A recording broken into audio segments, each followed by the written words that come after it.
Mas mabuting panaginip lang ito dahil kailangan niyang magising sa lalong madaling panahon. Pero hindi man lang nilingon ni Tyrone ang babaeng nakaupo. "Welcome anak, maupo ka." Sumenyas ang babae na si Cordelia at magalang itong umupo. Damang-dama ang kanyang malakas na aura sa malaking silid at hiniling ni Eliza na magkaroon ng isang superpower na makakapagpaalis sa kanya dito. Pinaalis siya ng lalaking ito ilang araw nang nakakaraan at malamang ay naniniwalang hindi na siya muling makikita. Pero heto at nagkita pa rin sila. "Sinabi ko sa iyo sa araw na ito, kung hindi ka magdadala ng babae, kailangan mo pakasalan ng isang taong ibibigay ko sa iyo. Kung hindi, hindi ako magiging." Pinutol niya si Cordelia. "Ayoko nang mahirapan ka palalo na sa kalusugan mo ngayon. Wala akong mahanap na babaeng karapat-dapat para pakasalan ko. Ngunit alang-alang sa iyo ma, tatanggapin ko kung sinong ibibigay mo sa akin upang pakasalan ko." Napangiti si Cordelia. Gusto lang niyang makita ang kanyang anak na makalimot sa kanyang nakaraang pag-ibig bago siya mamatay. Ipinikit-pikit ni Eliza ang mga mata at paulit-ulit na nakipag-usap gamit ang body language para makalimutan ni Cordelia ang lahat ng pinag-usapan nila kanina. Pero hindi man lang pinansin ng babae. Masaya pa niya itinuro si Eliza at sinabing, "Etong maganda at kahangahangang babae." Dahan-dahang inalis ni Tyrone ang kanyang matigas na muka. Mula sa kanyang inat, hindi nagtagal ay tumingin ito kay Eliza. Parang huminto ang lahat sa mundo. Huminto ang pagtibok ng puso ni Eliza at pakiramdam niya ipatay na siya. Kitang-kita ang galit sa lalaki, kaya naikuyom niya ang kanyang kamao ng palihim. Ang kanyang pagkamuhi kay Eliza sa sandaling ito ay maaring makasira ng isang buong lungsod. Binitawan na niya ito at paulit-ulit na umaasang hindi na siya muling makikita. Ngunit patuloy itong nagpapakita sa kanya. At ang pinakamasama, nakipag-usap siya sa kanyang ina na may sakit para lang pakasalan siya. Seryoso, ganito ba kadesperada ang babaeng ito? Naisip ba niya kung anong pinapasok ng babaeng ito? Isang masamang ngiti ang nabuo sa kanyang mga labi at naisip niya habang nangangalit ang kanyang mga ngipin sa galit. "Ikaw ay isang tuso, manloloko, mapalnilang na babae na sobrang desperado na ipilit ang iyong sarili sa akin. Ituturo ko sa'yo kung anong mangyayari sa'yo sa paghahamon mo sa isang Tyrone Aleman.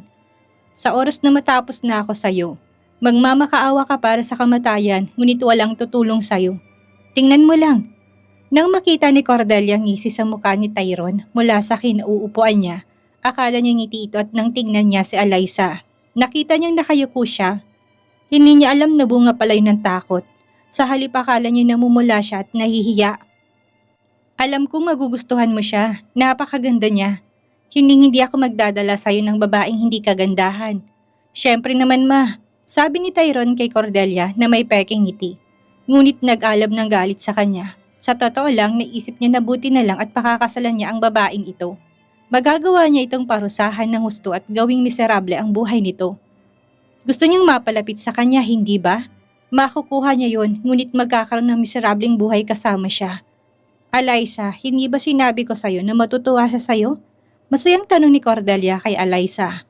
Inangat ni Eliza ang ulo niya at nagbigay ng peking ngiti. Hindi mo lang siya makapagsalita. Tumangon lang siya. Tumayo si Cordelia. Naisip niyang hayaan itong dalawa na magkaroon ng kanilang space. "Aalis na muna ako." Nang marinig ni Eliza ang sinabi ito ni Cordelia, halos mapasigaw siya para sabihin huwag siyang umalis. Pero sobrang walang kwenta noon. Nakiusap siya sa ekspresyon ng kanyang mukha na huwag umalis si Cordelia. Ngunit masyadong masaya si Cordelia. Nang mapansin niyang nakikiusap siya na huwag iwanan. Nang makaalis si Cordelia, itinaas ni Eliza ang kanyang maliit na mukha patungo sa matangkad at nakakatakot na lalaking nakaupo sa kanyang harapan. "Magpapaliwanag ako." "Walang dapat ipaliwanag. Gusto mo ng kasali, hindi ba? Makukuha mo," sabi niya at tumayo. Ano pa bang gusto mong sabihin? Makipagkita ka sa akin bukas ng umaga, 7 AM sa Civil Bureau para makipag-register." Naglakad na siya palayo. Hindi alam ni Eliza ang sasabihin. Hindi niya alam kung ano ang iniisip nito kung bakit mabilis nitong tinanggap na pakasalan siya. Hindi niya ito gusto ngunit pumayag siyang pakasalan siya. Magandang idea ba ang pagpapakasal sa kanya o dapat ay umatras na siya? Para sa kapakanan ng kanyang ina, kaya ba nitong magtiis kasama siya ng 9 na buwan? Dahil si Cordelia mamamatay sa susunod na 9 na buwan at ang tanging bagay na makapagpapasaya sa kanya ay ang makita ang kanyang anak na ikakasal sa kanya. 9 na buwan na lang at hihiwalayan niya siya, hindi ba? Maaring gumana yon. Ang 9 buwan hindi ganong katagal, magtitiis na lang siya. Pero paano ang magiging buhay niya kung siya ang asawa niya? Ayaw mo nang isipin ni Eliza ang tungkol dito. At doon sila nakatira sa mansyon ng pamilya kaya palagi siyang makakakita ng matatawagan para humingi ng tulong sakali may gawin itong masama sa kanya. Umupo si Eliza sa pagitan ng kanyang 6 na anak at nagbalita sa kanila. Aalis na tayo dito at ililipat na sa mas magandang apartment. At sa napakagandang mansyon. Aw! Hindi na kami makakapaglaro kay Ariel, malungkot na sabi ni Zoren. Mamimiss kong lugar na to, Mommy. Pero sana may bola na pwede naming laruin doon, tanong ni Zachary. Oo naman, maraming masasayang activities doon. Saka hindi niyo na kailangang maghintay hanggang sa katapusan ng buwan para magsimulang muli sa pag-aaral. Magsisimula na kayong mag-aral sa Lunes, sabi ni Eliza. Tuwang-tuwa ang mga bata na kumanta pa ang mga babae maliban kay Aurora. Yung tahimik sa magkakapatid, laging naiisip ng mga bata kung ano pakaramdam na mag-aral sa North Hill. Sa buong pag-aaral nila, nag-aaral lang sila sa hindi gaanong maunlad na lungsod. Napakaraming pantasya sa kanilang isipan tungkol sa magiging paaralan sa lungsod at hindi na sila makapaghintay na magsimulang mag-aral sa Lunes. Mommy, makikita ba namin si Daddy doon? Tanong ni Aurora. Oo nga, Mommy. Makikita ba namin si Daddy sa mansyon na yon? Tanong ni Amethyst. Ang tagal na naming umaasang magkita kami ni Daddy. Gusto ko talaga siyang makita at makita ko anong itsura niya, sabi ni Zachary. Mommy, magsalita ka. Nangako ka sa aming makikita na namin si Daddy pagdating namin dito, tanong ni Athena. Hindi ako sigurado, pero sana makita niya na kayo sa lalong madaling panahon, sabi ni Eliza. Mahal ba talaga kami ni Daddy? Hindi pa siya nagpapakita sa amin itong nakarang mga taon. Ganun na ba tayo kasuklam-suklam sa kanya? Tanong ni Zachary. Naku, hinaplos ni Eliza ang kulot na buhok ni Zachary at sinabing, mahal niya talaga kayong lahat. Maintindihan niya tayo. At ang pagdating sa araw, hindi niyo kailangang mag-alala. Siyempre makikilala ng mga bata ang kanilang ama doon. Kaya lang hindi siya makikilala ng mga bata bilang kanilang ama at hindi rin niya ipapaalam kay Tyrone ang tungkol sa kanilang mga anak. Wala siyang pakialam kung itaboy siya at hayaan mga batang manatili sa kanya. Pero may mga chismis na siya ay baog. Maniwala kaya siya na siya ay nakabuntis kay Eliza? Si Eliza ay baog din pero nagkaanak. Paanong baog din siya? Pero nagkaanak sila. Ito ay isang milagro. Kakaiba talagang 2 taong baog. Ang magkakita at magkakaroon ng 6 na anak ng sabay-sabay pa. Kahit kailan hindi niya akalain na sa kanyang mga bata dahil naniniwala siyang hindi siya magkakaanak tulad ni Eliza. Hanggat hindi niya pinapansin ng mga bata, kakayanin niya anumang pagdadaanan niya sa 9 na buwang ito. Si Eliza at ang kanyang 6 na anak ay nasa mansyon na ngayon. Ang mga bata ay nasa kwarto ni Belinda. Sinabi ni Eliza sa mga bata ng babae ang kanilang pangalawang lola, ang may pananagutan sa pag-aalaga sa kanila. Pero dahil nakatira din siya sa mansyon, palagi nila silang titignan at makipaglaro sa kanila gaya ng dati. Pinakamahalaga, paulit-ulit niyang binalaan ng mga bata na tawagin siya ngayon bilang tita, sa halip na tawagin siyang mommy. Nang tanungin ng mga bata kung bakit, sinabi niya sa kanila na kailangan ito sa ngayon.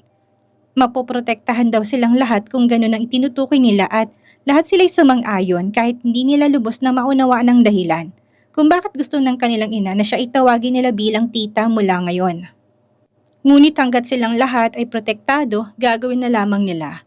Ang pinakamalaking takot ni Eliza ay malaman ni Tyrone na kaugnayan niya sa 6 na bata. Napangiti si Eliza na nakaupo sa sofa sa malaking silid na tutuluyan nila ni Tyrone. Nang maalala niya kung paano pinaulanan ni Cordelia at Belinda, nang labis na pagmamahal ng mga bata nang makita sila. Pero kagad ding nawala ang ngiti niya sa mukha niya nang makita niyang pumasok si Tyrone. Matagumpay na ikinasal ka sa pinakamakapangyarihang tao sa lugar na ito. Ngayon natupad mo ng pangarap mo, hindi ba? Hindi yun ang pangarap ko. Umiling si Eliza. Nakatingin sa kanya si Tyrone na may nakakatakot na tingin. Lokohin mo sarili mo hanggat gusto mo. Napangiti siya sa sinabi nito pero nataranta si Eliza. Bakit siya nakangiti? Nakita niya itong ngumisi pero ngumiti. Hindi, ngayong gabi bilang mag-asawa sa palagay ko, ay dapat tayong mamasyal doon. May mga magagandang tanawin sa likod ng bahay. Sa katunayan, meron tayong fish pool, swimming pool at marami pang magagandang bagay. Magugustuhan mo ito kapag nakita mo to. Naglakad siya patungo sa isang upuan sa opisina at umupo sa harap ng mesa. Binuklat niyang ilang mga pahina at hindi nagtagal ay abala siya sa pagbabasa. Hindi kailanman nalilito si Alyssa sa buong buhay niya. Bakit ang bait-bait niya ngayon? Akala niya susuntukin na siya nito sa mukha kapag nakita siya nito. May gusto ba ito sa kanya o ano? Gusto? Hindi. Masyadong malayo yun sa katotohanan. Yan ay kailanman hindi mangyayari. Inayos niya sarili sa sandalan ng kama at nagtalukbong ng duvet. Magkasama kaya silang matutulog ngayong gabi? Bagamat magandang kanyang kinikilos, hindi niya mapigilan ang kakaibang nararamdaman niya sa mga sandaling ito. Makalipas ang ilang oras, tumayo siya sa upuan at sinabing, "Gabi na, tara na." Tumango si Alyssa at inalis ang duvet sa katawan niya. Sabay silang lumabas ng kwarto at habang papalabas sila, nakita sila ni Cordelia at ngumiti ng napakaganda, pero hindi ngumiti si Belinda. Pero nang tumingin si Cordelia sa kanya para magsalita, mabilis siyang ngumiti. "Belinda, hindi mo ba nakikita na napakaganda ng makitang mabilis ang pagsasama nitong dalawa? 2 araw pa lang sila nagkakilala at nagkakasundo na sila. Sobrang galing. Sana tanggapin din niya ang mga anak niya dahil yun ang magpapaganda sa lahat," sabi ni Belinda. "Sigurado ako, alam mo kapag nagmahal ng babae ang lalaki, ang pagmamahal ng buo tungkol sa kanya hindi magiging isang problema. Ngunit masyadong maaga upang ibunyag ang tunay na pagkakakilanlan ng mga bata sa ngayon. Bigyan natin sila ng mas maraming oras na magkasama," sabi ni Cordelia. Sabi nito na masayang nakangiti. Oo, ngumiti si Belinda ngunit sa sandaling pag-iwas ni Cordelia, ang mukha ni Belinda ay bumalik sa isang malisyosong mukha. Si Alyssa at Tyrone ay nagsimulang maglakad ng tahimik sa likod ng bahay at sa sandaling lumitaw sila doon, masasabi ni Alyssa na ito'y talagang isang magandang tanawin. Ang pool ay hindi isang karaniwang pool. Ito ay malaki at ang kapaligiran ay dinisenyo na may lahat ng uri ng mga bulaklak. Ang ganda. Sinubukang basagin ni Alyssa ang katahimikan sa pagitan nila, ngunit hindi kumibo si Tyrone. Walang pakialam ang mukha niya. Hindi matukoy kung galit siya o kalmado. Nahiya si Alyssa na magsalita siya ngunit walang tugon galing kay Tyrone. Hindi ba't dinala niya siya dito para ipakita kung gaano kagandang lugar na to? Pero pinuri niyang lugar na ito at hindi siya umimik. Matapos nilang maglakad sa malayong lugar, malayo sa mansyon at ngayon inasa harap ng isang katamtamang laki ng bahay. Walang idea si Alyssa kung anong nasa loob ng bahay na ito. Sa loob ng bahay na ito ay may magagandang disenyo doon. "Maaari mong tingnan," sabi niya at tumango si Alyssa na may matingkad ng ngiti sa kanyang mga labi. Naglakad siya papasok ngunit wala siyang nakita sa una. Pagkatapos bigla niyang nakitang isang ahas. Naningkit ang kanyang mga mata nang makitang napakalaking ahas na gumagapang patungo sa kanya. Agad siyang napalingon sa pinto sa takot at sumigaw. Gusto niyang tumakbo palabas ngunit napagtanto niyang sarado ng pinto. Gawa sa salamin ang pinto at posibleng makita ng nasa labas kung sinong nasa loob. Paulit-ulit niyang hinampas ang pinto at sumigaw. "Tulungan mo ko! May ahas dito!" "Alam ko," kasual na sabi ni Tyrone na kalmadong nakatayo sa harap ng bahay, na may masamang tingin. "Kakagatin ako nito! Tulungan mo ko!" Sigaw nito at mabilis na sinulyapan ang ahas na muntik nang makalapit sa kanya. Umiling siya at sinabing, "Ang mga araw ng paghihirap mo ay magsisimula ngayon. Hindi ba gusto mo kong pakasalan?" Ito ang nakukuha ng isang desperadong sakim at pasaway na babae. Tinuklaw ng ahas ang binti niya at napasigaw siya sa sakit. Nang matuklaw siya ng ahas, tumalikod na ito. Natumba siya sa likod ng pinto at ang matinding sakit ay dumaloy sa kanyang katawan. Umiyak siya ng umiyak at natakot nang mamatay siya sa kagat ng ahas. Bakit niya tinanggap ang alok na pakasalan niya ito? Dapat inalam niyang mangyayari ito. Tumingin siya sa kanya sa transparent na pinto at taimtim na nakiusap. "Mamamatay ako sa ganitong paraan. Pakiusap, tulungan mo ko." Mapusok siyang umiyak. "Hindi ka mamamatay. Hindi ako kikita kapag namatay ka." Hinawakan niya na mahigpit ang kanyang paa at umiyak. Umiiyak sa sakit. Pagkaraan ng ilang minuto, binuksan niyang pinto at gumulong siya sa labas. Hawak ng 2 kamay niya ang binti niya. Nakatingin ito sa kanya ng may awa at humihingi ng tulong. "Pero kung ba ang gusto mo ang sandata ko? Umamin ka na. Baka mapatawad pa kita." "Wala akong gusto. Patawarin mo ko," pakiusap ni Alyssa na may luhang umaagos sa kanyang pisngi. Hindi pa siya handang mamatay dahil sa kagat ng ahas. Lumuhod siya sa harapan niya at tinawakan ang binti niya. Naglabas siya na nakahandang injection at binigay sa kanya. Gumaan kaagad ang pakaramdam ni Alyssa. Parang biglang nawalang sakit pero nakaramdam siya ng pagkahilo kasunod nito. Nakatulog siya sa loob ng ilang segundo. Ikaw na manloloko at mapanlinlang na babae, akala mo bang pakikipag-ugnayan sa aking ina ay hahayaan kang makahanap ng pabor sa akin? Hindi, gagawin ko lang miserable ang buhay mo. Niyakap niya ito at naglakad pabalik ng bahay. Nang makita siya ni Cordelia ang karga-karga niya, ang bridal style nag-alala siyang nagtanong, ano nangyari sa kanya? Wala naman ma, hindi ko napansin na pagod na pala siya. Nakatulog siya at ilalagay ko na siya sa kama para makapagpahinga siya. Ani Tyrone. Oh, mabuti. Nakahinga ng maluwag si Cordelia at pinagmasdan siya habang dinadala siya sa loob ng kanilang silid. Inilagay niya siya sa kama at tumayo sa harap ng kama. Naway hindi ako matutulog sa isang kwarto kasama ng malulokong babaeng ito. Lumabas siya ng kwarto at iniwan siya doon. Nagising si Alyssa sa hating gabi at tila kakaiba sa kanyang kapaligiran kung saan siya naroroon. Binuksan niyang ilaw at napagtanto na ito ang mansyon na nilipatan nila ng kanyang mga anak.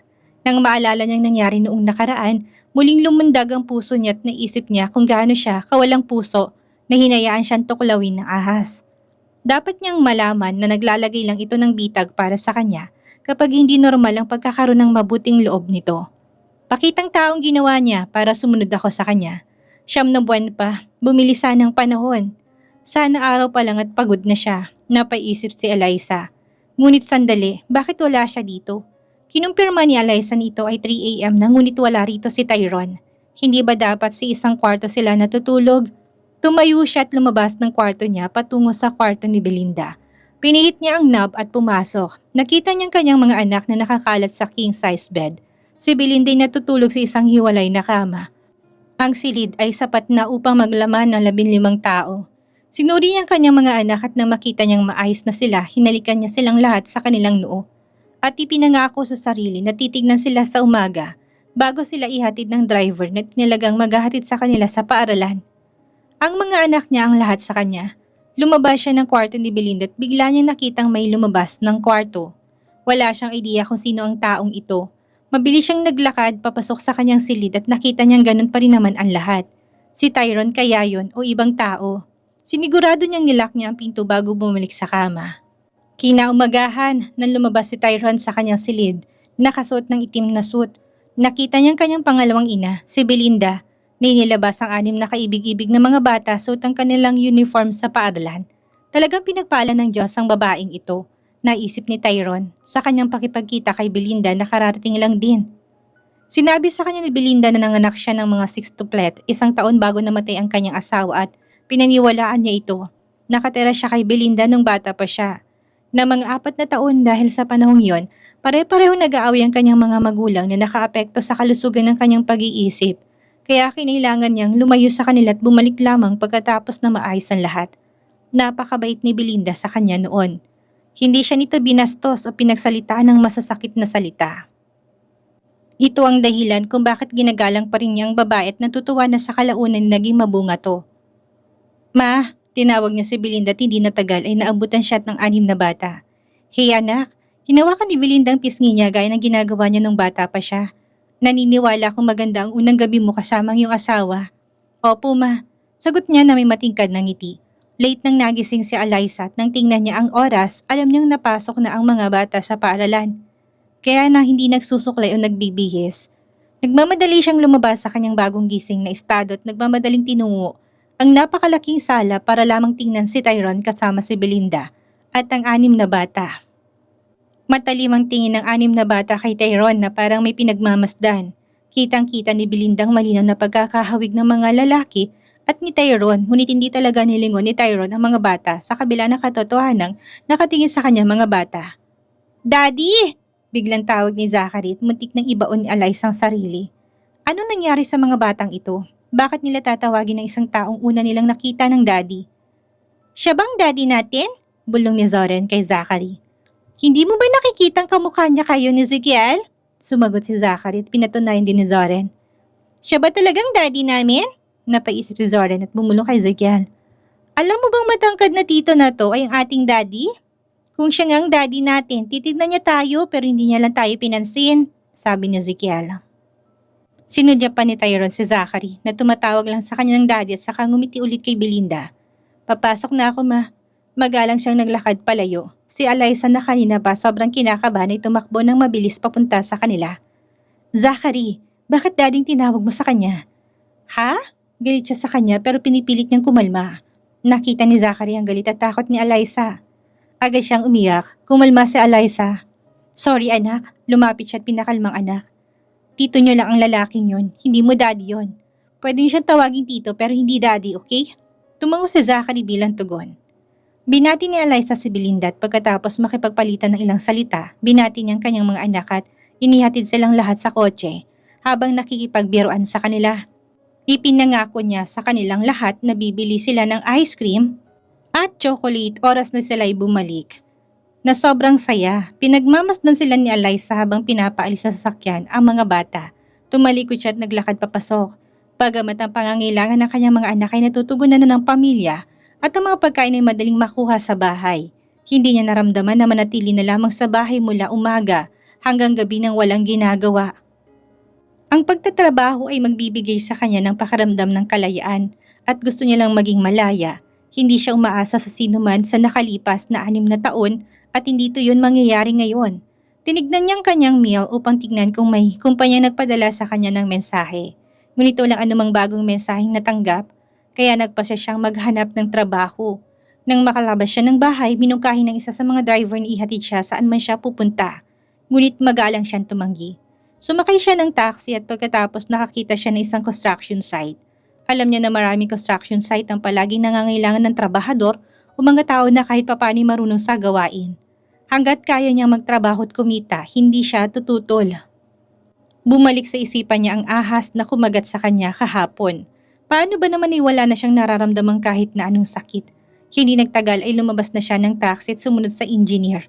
Walang kinalaman ng kurso ng kanyang pinag-aralan sa ginagawa sa construction site.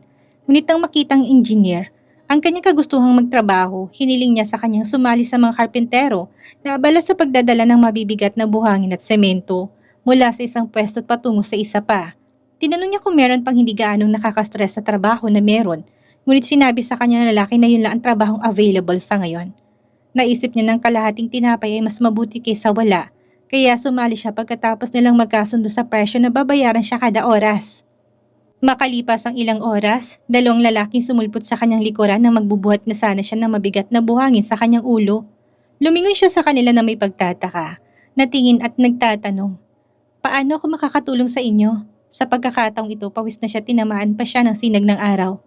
Mr. Tyrone, tinuro ng isa sa 2 lalaki ang isang itim na super sport na kotse at nakaparada sa pagitan ng halos. 10 malaking itim na jeep. Paano niya nalamang nandito siya? Pakiramdam niya ay mabaho na siya dahil sa pawis. Para sa isang taong galit na sa kanya, ang makita siya sa ganitong pawis na itsura ay siguradong lalong maiinis sa kanya. Saglit lang. Maglilinis lang ako, sabi niya, dahil madumi din kahit ang mga binti niya. Nakikiusap kami, Miss Eliza. Sumunod ka sa amin ngayon din, sabi ng pangalawang lalaki. Ano kayang mangyayari pag nakita ni Tyrone si Eliza? Muli kayo makakatanggap ng masasakit na salita si Eliza mula sa asawa? Yan ang ating aalamin sa susunod nating kabanata.